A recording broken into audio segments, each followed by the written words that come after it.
Good morning, students. আজি আমি 2 নং অধ্যায়ৰ অনুজীৱ, মিত্ৰ আৰু শত্ৰু এই পাঠটিৰ বিষয়ে আলোচনা কৰোঁ আহাচোন। এতিয়া অনুজীৱনো কি? তোমালোকে বিভিন্ন প্ৰকাৰৰ উদ্ভিদ আৰু প্ৰাণী দেখিছা। ইয়াৰ বাহিৰেও সাধাৰণতে চকুৰে মনিব নোৱাৰা আৰু কিছুমান জীৱ আমাৰ চাৰিওফালে আছে। এইবোৰক অনুজীৱ বুলি কোৱা হয়। উদাহৰণস্বৰূপে তোমালোকে হয়তো মন কৰিছা যে বাৰিষাৰ দিনত আমাৰ খোৱা বস্তুবোৰ নষ্ট হৈ যায়। তাৰ ফলত ঈৰ্ষত ছাইবৰণীয়া কিছুমান চামনি ধৰে। তোমালোকে সাধাৰণতে পাউৰুটিবোৰ দেখিছা কিদৰে নষ্ট হৈ যায়। তাত কিছুমান ক্ষুদ্ৰ ক্ষুদ্ৰ ঘূৰণীয়া আকৃতি কলা বস্তু দেখিবলৈ পাবা। সেইবোৰ কি তোমালোকে জানানে? সেইবোৰ হ'ল অনুজীৱ। অনুজীৱৰ নাম হৈছে ভেঁকুৰ। এই অনুজীৱসমূহ ইমানেই ক্ষুদ্ৰ যে ইহঁতক খালী চকুৰে দেখা পোৱা নাযায়। ইহঁতৰ কিছুমান যেনে পাউৰুটিত থকা ভেঁকুৰবোৰক আতচি কাছেৰে দেখা পোৱা যায়। কিছুমানক অনুবীক্ষণ যন্ত্ৰ দ্বাৰাহে দেখা পোৱা যায়। সেইকাৰণে এইবোৰক অনুজীৱ বুলি কোৱা হয়। এতিয়া অনুজীৱসমূহ 4 ভাগত ভাগ কৰা হৈছে।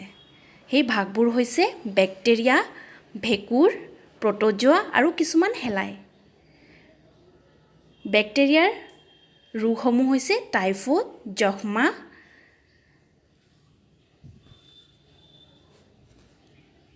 এইবোৰ অনুবীক্ষণ এই ছবিটো অনুবীক্ষণ যন্ত্ৰত চোৱা হৈছে। এই ছবিটো হৈছে হৰ্পিল বেক্টেৰিয়া। স্পাইৰোগাইৰা এইটো এটা শেলাই। ক্লেমাইডোমনাছ এইটো এটা শেলাইৰ ভাগ। প্ৰটোজোৱাৰ ৰোগসমূহ হৈছে গ্ৰহণী, মেলেৰিয়া। আৰু কিছুমান প্ৰটোজোৱা আছে যেনেকৈ এমিবা, যোনটো আমি জানো এইটো এটা এককোষী অনুজীৱ। আৰু প্ৰটোজোৱা উদাহৰণ হৈছে পেৰামেচিয়াম। এইবোৰ খোলা চকুৰে দেখা পোৱা নাযায়। এইটো ছবি হৈছে ভেঁকুৰৰ ছবি। আৰু ভেঁকুৰৰ উদাহৰণসমূহ হৈছে পেনিচিলিয়াম, এস্পাৰজিলাছ ইত্যাদি।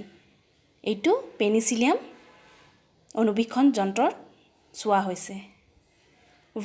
ভাইৰাছটো তোমালোকে শুনি আহিছা। এতিয়া কৰোনা ভাইৰাছত কিমান মানুহ আক্ৰান্ত হৈছে।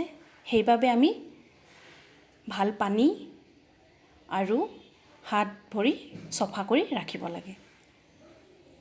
আৰু ভাইৰাছৰ কিছুমান ৰোগসমূহ হৈছে যেনেকৈ ইনফ্লুৱেঞ্জা, ফ্লু, চৰ্দি, জ্বৰ, কাহ, পলিঅ' ইত্যাদি। এয়া হৈছে ভাইৰাছৰ কিছুমান প্ৰকাৰ। এইটো কৰোনা ভাইৰাছৰ ছবি। তেন্তে আজি পাঠটি ইমানতে সামৰণি মাৰিছোঁ। ধন্যবাদ।